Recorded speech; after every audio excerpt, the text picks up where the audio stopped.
ये ग्वालियर की भूमि, जिस ग्वालियर की भूमि ने भारतीय जनता पार्टी के पहले राष्ट्रीय अध्यक्ष भारत रत्न हमारे अटल बिहारी वाजपेयी जी की भूमि को हम नमन करते हैं। आज वाजपेयी जी को भी हम नमन करते हैं। ये वो ग्वालियर की भूमि है जिस भूमि से मेरी आजी अम्मा पूर्व राजमाता साहब ने जी और जान संपूर्ण जीवन जनसंघ के लिए और भारतीय जनता पार्टी के लिए और राष्ट्र निर्माण के लिए समर्पित किया था। मेरे भाइयों बहनों, तो आज जब 47 हमारे भारतीय जनता पार्टी का स्थापना दिवस मनाया जा रहा है, 47वां, तो ये केवल एक संस्था की स्थापना दिवस नहीं मनाई जा रही, ये राष्ट्र भावना के साथ ओतप्रोत एक जन जन की जागरूकता की मशाल का दिवस है। मेरे भाइयों और बहनों, उस जनसंघ की जिसकी शुरुआत हुई थी 1951 में 11 लोगों के साथ, आज प्रधानमंत्री नरेंद्र मोदी जी के नेतृत्व में 14 करोड़ की सबसे बड़ी राजनीतिक दल विश्व में बन चुकी है। आज उस दल के सदस्य के रूप में हम सब गौरवान्वित भी हैं, लेकिन गौरवान्वित होने के साथ साथ आज अटल जी के वाक्य को मैं याद करता हूं, हार नहीं मानूंगा, रार नहीं ठानूंगा,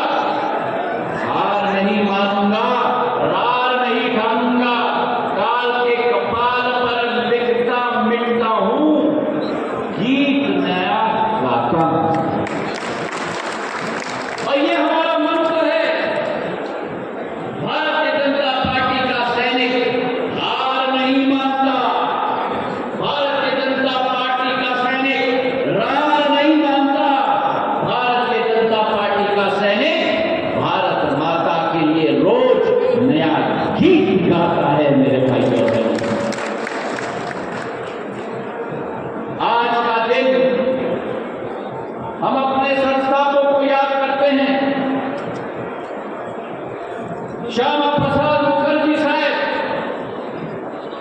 जिन्होंने अपने असूलों के लिए, भारत की एकता और अखंडता के लिए जो नारा निकाला था, एक विधान, एक प्रधान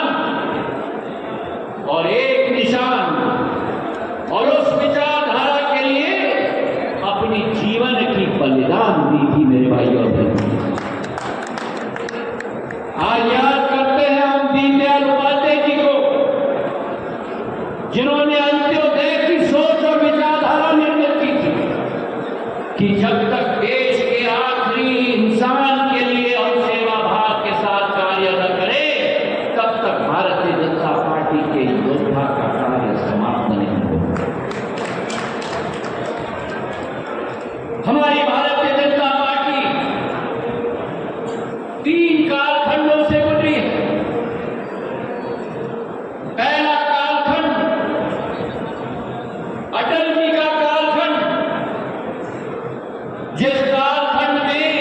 2 सांसदों से लेकर देश में सरकार बनाने का कार्य अटल जी और भारतीय जनता पार्टी के एक कार्यकर्ता ने मिलकर किया।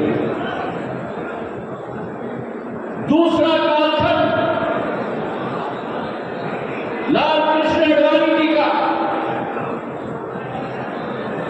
जिन्होंने एक भारतवासी के जन जन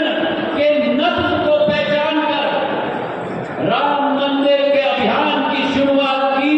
जिसमें मेरी आजी अम्मा जयवान सिंह पवैया जी साथ में मिलकर प्रधानमंत्री नरेंद्र मोदी जी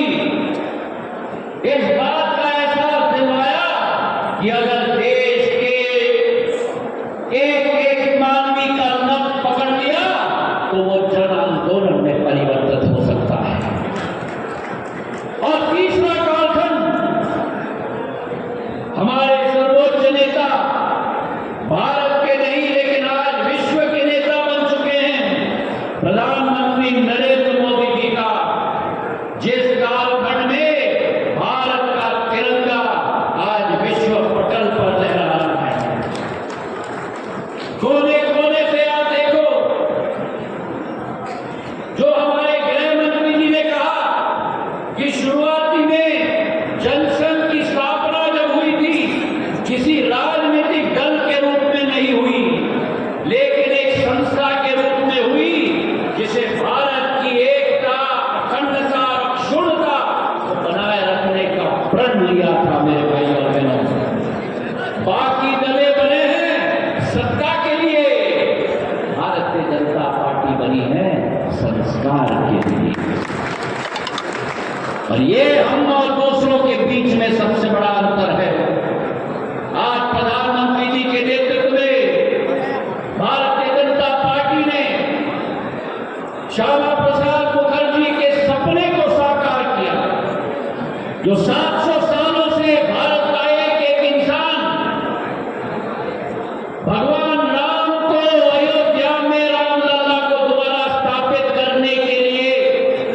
दिन दिन इंतजार कर रहा था। प्रधानमंत्री जी ने आज उसे भी साबित कर दिया और श्यामा प्रसाद मुखर्जी साहब का 370 हटाकर भारत की एकता, अखंडता, जम्मू कश्मीर को उसमें शामिल करके एकता, अखंडता बनाने का कार्य किया। दीनदयाल उपाध्याय जी की सोच रखते हुए कोई कल्पना कर सकता है आज इस देश में एक एक गरीब 41 करोड़ लोगों के हाथ में आयुष्मान कार्ड, ये भारतीय जनता पार्टी और मोदी की गारंटी 5 लाख रुपए, भगवान न करे अगर कोई कठिनाई हो और कोई रहे न रहे, भारतीय जनता पार्टी आपके साथ रहती है। मेरे भाई और बहनों, 65 वर्षों में 3 करोड़ गरीब के घर बने। 10 वर्ष में प्रधानमंत्री जी ने 3.5 करोड़ बना दिए और 5 साल में और आने वाले समय में 4 करोड़ घर गरीबों के बनाने जा रहे हैं। उज्ज्वला योजना में महिलाओं के लिए 11 करोड़ महिलाओं के घर में गैस का कनेक्शन और गैस का सिलेंडर, अमेरिका की आबादी ले लो उसका 3 गुना एक एक महिला के घर में पहुंचाने का कार्य भारतीय जनता पार्टी ने किया। तो आज इस दिवस पर जब सही नीति हो, सही नियत हो और सटीक निर्णय हो, जैसे अभी पूर्व वक्ता ने कहा, कोई अगर आंख उठाकर भारत माता की तरफ देखे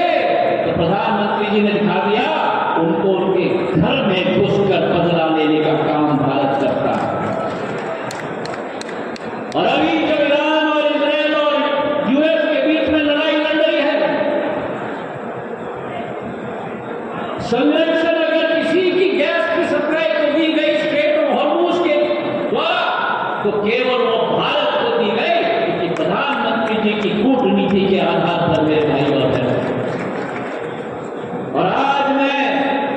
मेरे देश प्रिय कार्यकर्ताओं को भी प्रणाम करता हूं। आज अगर भारतीय जनता पार्टी जिस पद और जिस क्षेत्र में बसी हुई है वो आपकी मेहनत, आपकी परिश्रम के आधार पर है। मेरे भाई